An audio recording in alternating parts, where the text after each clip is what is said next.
DJ Manish Raksol.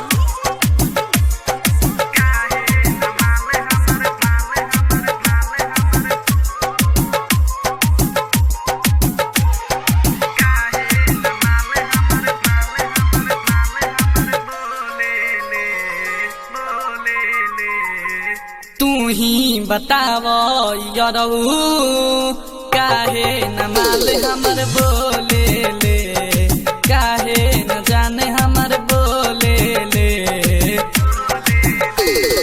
तू ही बतावो यारऊ काहे न जाने हमर बोले ले, काहे न माल हमर बोले ले।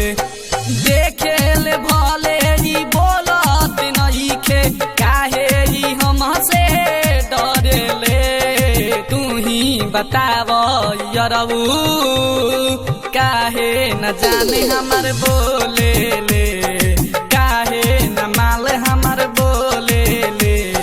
DJ Manish Raksol.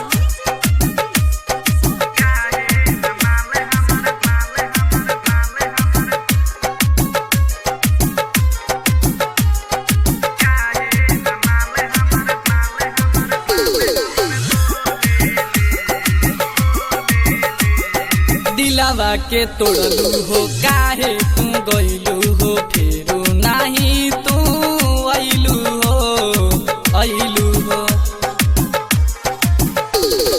दिलावा के तोड़लू हो काहे तू गइलू हो, फेरू नाही तू अइलू हो, अइलू हो।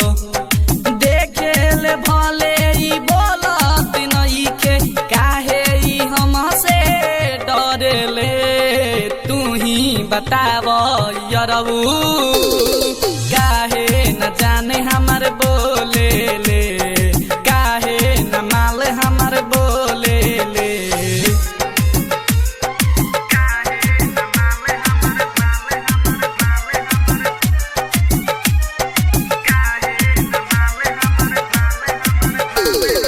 DJ Manish Raksol.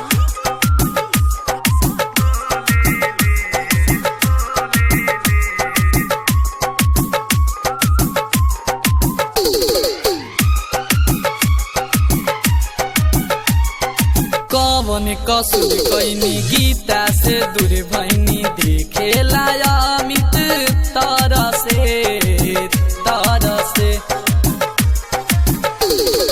कवन कसूर कैनी नेहा से दूर भैनी, देखेला अमित तरसे तरसे।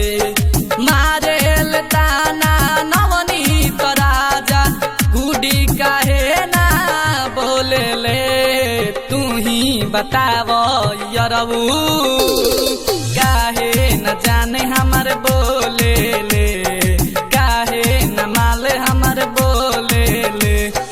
देखे ले भले ही बोलत नहीं खे, काहे ही हमसे डरे ले। तू ही बतावो यारऊ काहे न जाने हमर बोले ले, काहे न माल हमर बोले ले।